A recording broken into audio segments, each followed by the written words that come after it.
안녕하십니까. 만화공인중개사의 저자 이영웅입니다. 오늘은 부동산공법 제34강 제4편 건축법의 유혹, 건축물의 구조 및 재료, 7지역 및 지구의 건축물에 대해서 같이 공부하도록 하겠습니다. 자, 건축물의 이 구조는 일단 구조를 안전하게 건축물을 지어야 됩니다. 그러기 전에 여러분들이 일단 기본적으로 알아야 될 개념 중에 하나가 구조 내력입니다. 구조 내력. 이 구조 내력은 건축물의 구조는 어떠한 힘을 갖고 있어야 돼요. 힘력자니까. 근데 그 내자는 뭐냐면 인내할 때 내자, 지구적으로 장기간에 걸쳐서 힘을 가져야 되는 것을 말합니다. 자, 구조 내력이 어떤 힘을 가져야 되냐면 건축물이 있으면, 자, 우리 건축물을 짓습니다. 이 안에 3층짜리 건물이라면 3층짜리 건물 자체의 하중도 버텨야 되고, 이 건물 안에 우리가 물건을 실어 놓습니다. 이렇게 물건을 실어 놓으면 이 물건, 적재하중이라고 해요. 그 적재하중에 대해서도 버텨야 됩니다. 만약에 건물에 눈이 쌓인다면 그 적설하중에 대해서도 버텨야 되고, 진동이나 어떤 울림, 떨림, 이런 것도 지진, 충격, 이런 거에 대해서 어떤 충격이 가해도 건물 자체가 힘을 가져야 됩니다. 그러한 힘을 갖는 것을 뭐라고 그런다? 구조 내력이라고 합니다. 자, 이렇게 구조 내력을 갖고 있으면 구조적으로 안전한 것인데, 그 다음에 이제 건축사들이 이 건물을 설계를 합니다. 설계. 아니면 이미 지어진 건물을 새로 대수선하려고, 자, 대수선을 하는 경우에도 역시 설계를 해야 됩니다. 증축 같은 거 할 때는 설계 도면에 증축 도면을 만들어야 됩니다. 그럴 경우에, 자, 누가 한다고요? 건축사가 합니다. 건축사. 이러한 건축사들이 건축물을 건축하거나 대수선을 할 때 구조 안전을 확인해야 돼요. 반드시. 그 구조 안전을 확인해야 되는 구조 안전 확인 대상 건축물들이 있어요. 확인 대상.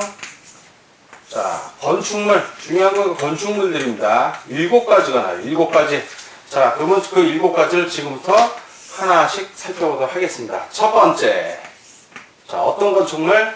층수가 자, 이제 층수를 먼저 봅니다. 층수가 몇 층 이상? 3층 이상의 건축물들은 구조안전 확인 대상이에요. 그래서 반드시 건축사가 설계할 때 구조안전을 확인해야 되고, 자, 층수를 살펴봤으면 두 번째는 면적입니다. 면적. 자, 연면적. 자, 건축물의 바닥 면적을 1층, 2층, 3층을 다 합친 거예요. 이런 경우에. 그러면 연면적이 얼마 이상? 1,000제곱미터 이상입니다. 자, 층수가 2층이고 1,000제곱미터 넘어가면 구조안전 확인 대상일까요? 아닐까요? 확인 대상입니다. 어느 거든 7가지 중에 하나라도 걸리면 다 해야 되는 겁니다. 자, 세 번째. 층수 연면적 나왔어요. 세 번째 뭐가 나와야 되나요? 그렇죠. 높이가 나와줘야죠. 높이. 건축물의 높이. 얼마 이상? 높이가 13m 이상인 경우. 13m 이상인 경우. 이 경우에도 당연히 구조안전 확인 대상 건축물입니다. 자, 네 번째는 처마 높이. 건축물의 처마 높이가 몇 미터? 요거는 9m입니다. 9m 이상. 건축물의 처마 높이가 9m 이상인 경우에도 구조안전 확인 대상이다. 자, 다섯 번째는 기둥과 기둥. 옛날에 경관사이라고 표현을 했는데 지금은 다 한글로 바뀌어서 기둥과 기둥 사이. 자, 이 기둥과 기둥 사이가 일정 간격을 벌어져서 넘어가면 구조안전 확인 대상입니다. 몇 미터? 10m입니다. 10m 이상인 경우. 자, 그리고 기둥이 없는 건물도 있잖아요. 벽만 있는 경우. 그럴 때는 그 내력각, 힘을 받는 내력각이 10m 이상인 경우에 구조안전 확인 대상이 되는 겁니다. 자, 여섯 번째는 이제 지진구역. 지진 잘 나는 지역이죠. 지진구역의 건축물이고, 마지막으로 7번째는 건축물은 건축물인데 지금 지은 건 아니에요. 지금 문화재라는 얘기죠. 문화유산으로서의 건축물입니다. 국가적 문화유산. 그냥 문화유산도 아니고 아주 국가적으로 보호해야 될 문화유산이에요. 문화유산으로서의 건축물. 이런 경우에는 구조안전 확인 대상입니다. 자, 이렇게 건축사가 구조안전 확인 대상을 꼭 기준을 봐가면서 건축물을 설계를 하는데, 자, 지금 건축사가 설계하는 건 기본이고 플러스 협력을 받아야 되는 경우가 있어요. 누군가의 협력. 자, 어떤 경우 건축 구조 기술사입니다. 건축 구조 기술사. 건축 구조 기술사는 건축 구조와 관련해서 전문적인 기술자이기 딴 사람들 말이에요. 자, 이 건축 구조 기술사의 협력을 받아 확인해야 되는 설계를 할 때 건축사가 해야 되는 건물들이 있어요. 이 경우에는 구조 안전 확인 대상보다 더 기준이 강화가 되는 거예요. 협력까지 받을 정도니까. 자, 5가지 정도가 나오는데 지금 하나씩 보겠습니다. 자, 층수가 요때는 몇 층? 더블로 올라가요. 6층이 됩니다. 6층 이상. 자, 그리고 기둥과 기둥 사이. 자, 아까는 10m였는데 요때는 기둥과 기둥 사이가 30m가 됩니다. 3배로 늘죠? 범위가. 왜? 협력을 받을 정도로 강화가 되는 겁니다. 자, 그리고 이제 세 번째는 다중이용, 많은 사람들이 이용하는 건축물을 얘기합니다. 다중이용 건물.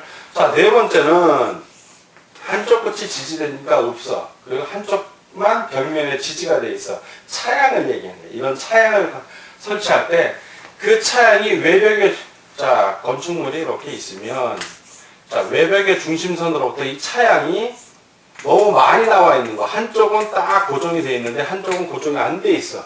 이런 차양을 얘기합니다. 그런 차양이 몇 미터 이상 나왔을 때는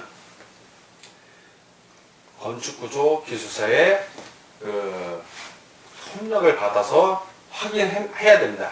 협력을 받아서. 자, 어떤 경우냐면 바로 이 차양 길이가 3m인 거예요. 외벽의 중심선부터 밖으로 3m가 돌출되어 있는 거야. 자, 차양 돌출된 길이가 3m 이상인 경우. 자, 마지막으로 5번째. 예, 지진구역 똑같습니다. 지진구역의 건축물은 구조안전 확인 대상이면서 건축구조 기술사의 협력을 받아야 되는 대상입니다. 자, 이렇게 5가지로 정리를 하고, 자, 이번에는 방화의 재료 중에, 구조하고 재료 중에 이제 방화, 즉, 건축물에서 제일 우리나라에서 조심해야 될 건 불입니다. 불나는 걸 제일 조심해야 돼요. 지진 나서 무너진 건물보다도 불나서 전소되는 경우가 훨씬 더 많습니다. 그래서 방화, 막을 방자에다가 불화자를 씁니다. 이 방화하고 관련돼서는 좀 눈여겨봐야 됩니다. 첫 번째, 방화구획. 자, 방화구획. 얘 설치 기준은 뭐냐면, 방화하는 건물을 구획을 딱 나눠서 이제 건물을 할 때 주요 구조부가, 자, 주요 구조부 그러면 내력법, 기둥, 바닥, 도, 지붕, 틀, 주배당 이런 걸 얘기했잖아요. 이런 주요 구조부가 내화 구조로 되어 있어야 돼. 내화 구조. 즉, 불의 내구성을 가진, 불에 강하다는 얘기입니다. 내화 구조. 또는 불연재료로 된 건축물이에요. 불연재료니까 연소되지 않는다는 얘기예요. 불연재료 된 건축물로서 연면적이, 자, 연속한 면적이에요. 연면적이 1000제곱미터를 넘는 것. 자, 이런 것들은 내화 구조로 된, 자, 이런 건물들 어떻게? 내화 구조로 된 바닥을 갖고 있어야 되고, 두 번째, 벽도 내화 구조여야 되고, 방화문, 방화문의 종류가 갑종인 거예요. 갑종, 방화문으로 구획되어 있어야 돼요. 그 방화구역에서는. 자, 그럼 방화지구 안에서는 어떤 건축물을 가져야 되냐? 방화지구. 지역지구 중에서 불을 예방해야 되는 지구라는 얘기예요. 이 방화지구 안에서는 건축물이 이제 3가지 정도 기준이 나오는데, 첫 번째, 방화지구 안에서의 건축물은 첫 번째, 주요 구조부하고, 주요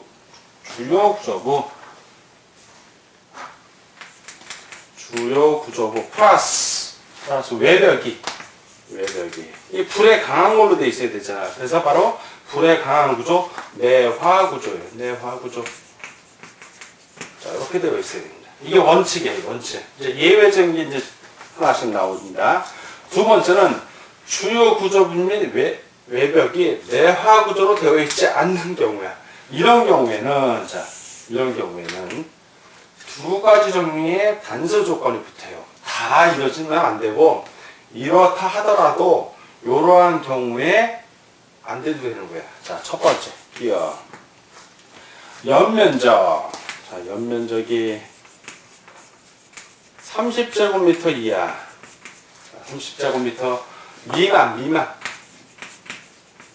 30제곱미터 미만인 단층이니까 1층이란 얘기예요.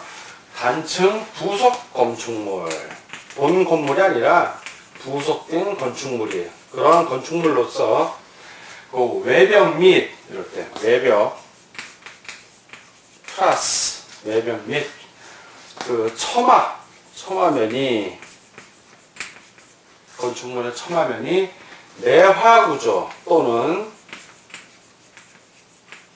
불연재료로 되어 있는 경우에 불연재료, 이런 경우에는 주요 구조 및 외벽이 내화 구조가 아니어도 된다 이 얘기예요.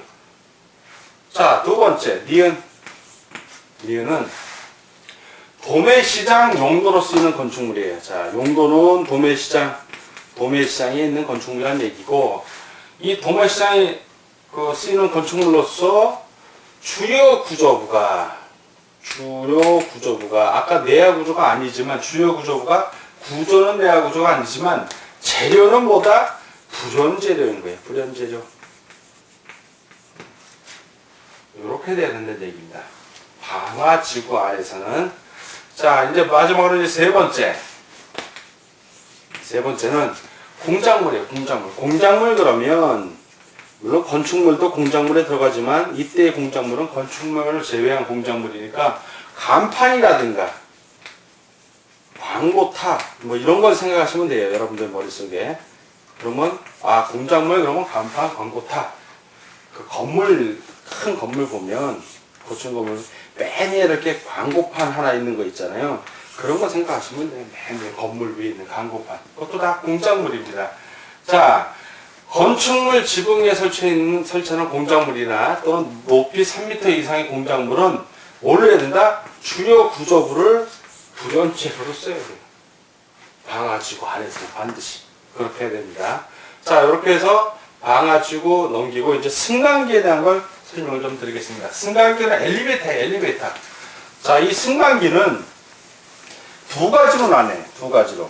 하나는 일반적인 승강기, 그냥 승용 승강기라고 하죠. 승강기 그러면 엘리베이터 생각하시면 되고, 하나는 그냥 일반적으로 우리가 쓰는 거를 보통 승강기라고 표현을 하기도 하고, 앞에 사람들이 쓴다 해서 승용 승강기라고 합니다. 그러니까 일반적인 승강기를 얘기하고, 비상시에 설치하는 승강기를 비상용 승강기라고 해요. 비상용 승강기. 자, 그러면 어떻게 되냐면, 이게 설치하는 의무자는 건축주예요, 건축주. 건축하는 주인이 이거 설치를 해야 됩니다, 돈 들여서. 자, 이제 설치 대상이, 중요한 건 이제 대상이 뭐냐, 어떤 데다 설치를 하느냐. 자, 승용 승강기는 6층이 아니라 6층 이상.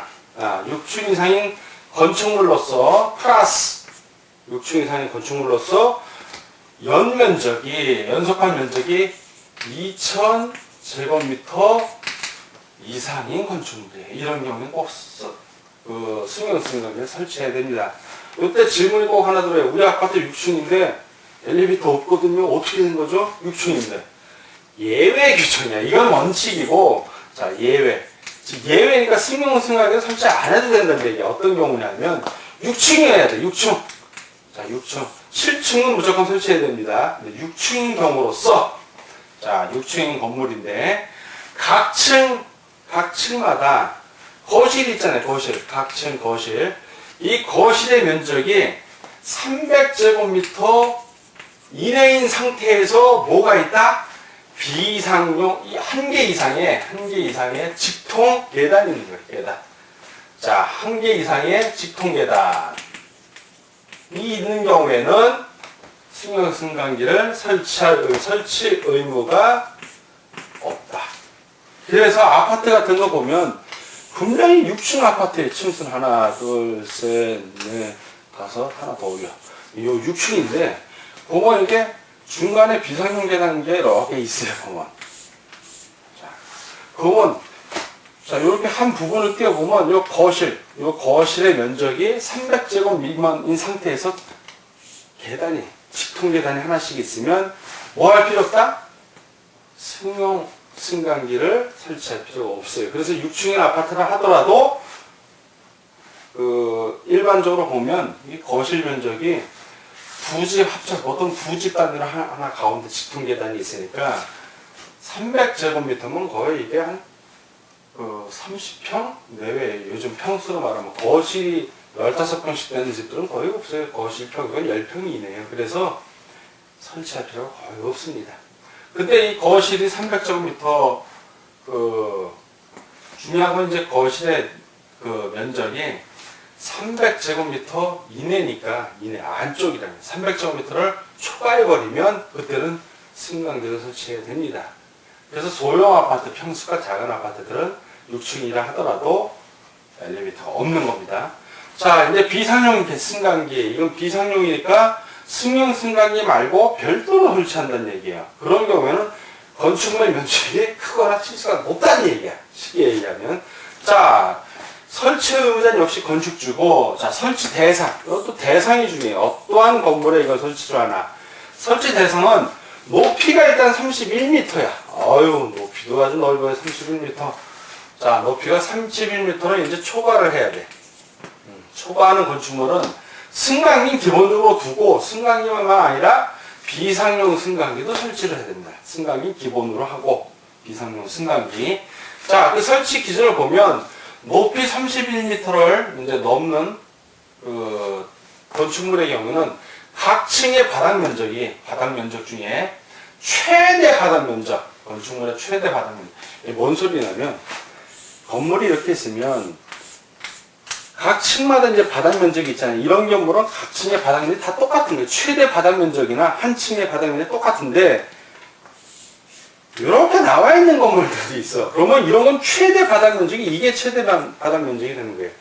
자, 각 층의 바닥 면적 중 건축 높이가 이게 31m를 넘는 경우로서 각 층의 바닥 면적 중 이 최대 바닥 면적이 1,000제곱미터,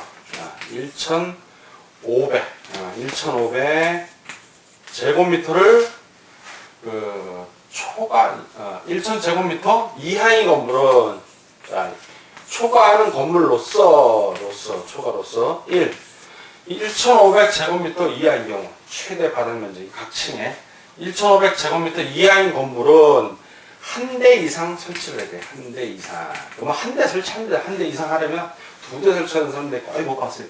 한 대 딸랑 설치해요. 1,500제곱미터 이하인 경우에. 근데 이거 초과하면 어떻게 되냐? 자, 이때 한 대는 비상용 승강기 한 대를 얘기하고 일반 승용 승강기 따로 한 대 있는 겁니다. 지금 이 상황은. 자, 두 번째는 이제 초과하는 경우. 1,500제곱미터를 넘는 거, 초과하는 거죠. 자, 넘을 때는 조건이 1,500제곱미터부터 해갖고 3,000제곱미터 이내, 3,000제곱미터 이내. 요때마다 한 대씩 더 하면 돼요. 플러스 한 대. 1,500 이하일 때 한 대 놓고 이거 넘으면 한 대씩 플러스. 요 범위로 계속 플러스가 되는 거예요. 자, 그리고 두 대 이상의 비상용 승강기를 설치할 때, 이런 경우죠. 한 대 기본적으로 있고, 플러스 한 대씩 계속 할 때는, 승강기를 붙여놓는 게 아니라, 소화에 지장이 없는 한, 일정한 간격을 두고 설치를 해야 됩니다. 소화에 지장이 없는 한. 자, 이렇게 정리를 하겠습니다. 건축물의 구조 및 재료에서는. 자, 이제 지역 및 지구의 건축물은, 이게 용도지역, 용도지구, 용도구역을 얘기해요. 이때 지역지구, 지역지구 그랬을 때는. 이 용도지역, 용도지구는 어디서 나오는 얘기냐면, 우리 부동산 보면 맨 처음에 배운 법이 뭡니까? 기억이 안 나신다고요? 기억나게 해드릴게요. 국토의 개입 및 이용에 관한 법률이에요. 제일 중요한 법이라고 그랬어요. 그 법이. 다 거기 있는 내용들이에요. 거기서부터 다 차용이 옵니다. 이 지역은 거기서 말하는 용도지역, 도시지역, 관리지역, 농림지역, 자연환경 보존지역 뭐 이런 것들. 용도지구, 지구, 용도지구. 그리고 구역, 그러면 이제 용도구역을 얘기합니다. 구역은 개발제한구역, 시가, 조정구역 뭐 이런 걸 얘기하고, 용도지구 그러면 미관지구, 방화지구 이런 것들 얘기하는 거예요. 그런 지역지구에 어느 한 지역에, 어느 한 지구에 딱 건물이 걸려 있으면 되는데, 대지가 있고 건물이 있는데, 이렇게 왼쪽은 녹지지역, 오른쪽은 주거지역 뭐 이렇게 걸쳐있다는 얘기야 지금 이 건축물은. 그때 어떻게 적용을 할 것인가 그 원칙을 세운 거예요. 자, 대지가 이 건축물이 있는 대지가 용도지역, 용도지구, 용도구역 등 이렇게 걸쳐있는 경우에는 건축물 및 그 대지에 대해서 그 건축법 규정 같은 경우는 어떻게 되냐면 그 과반이 속한 원칙. 자, 이렇게 걸친 용도 지역, 용도 지구, 용도 구역, 용도 구역에 하나의 대지가 걸친 거예요. 하나의 대지에 이런 게 막 두 개, 세 개씩 걸쳐 있는 거예요. 이럴 때 어떠한 기준을 갖고 이 대지하고 건축물에 대해서 그 건축법을 적용할 것인가? 어느 지구의 것을 그걸 하는데 원칙은 과반이 속한 거예요. 과반. 즉 50% 넘는 거 쓰면 돼요. 50% 넘는 거. 자, 이런 문제가 없는데 예외가 이건 원칙이고 항상 문제가 되는 시험 문제 나오는 건 예외적인 게 시험 문제 나와요. 예외적인 거. 자, 어떤 거야? 건축물이 첫 번째 예외 초대 미관지구에 있을 때 미관지구 아름다워야 되잖아요. 자, 한쪽은 미관지구고 한쪽은 미관지구 외의 지역이야. 그럴 때는 어떻게 된다?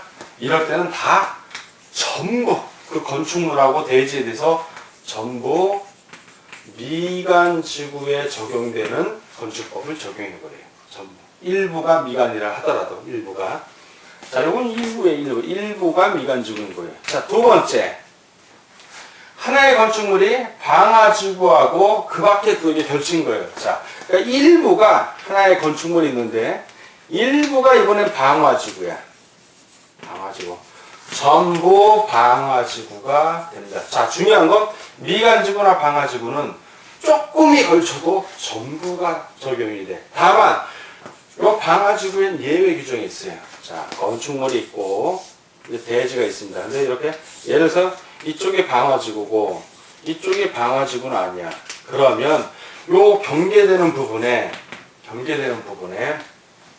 강화벽으로 방화벽 불을 막는 벽이라는 얘기죠. 방화벽으로 구획이 되면 그때 한해서 방화구역이 아닌 지역은 방화구역을 적용 안 해요. 이때 방화벽이 있는 경우만. 근데 방화벽이 없다면 전부에 대해서 방화지구가 적용이 되는 겁니다. 간단한 거예요. 자, 그리고 이제 녹지지역.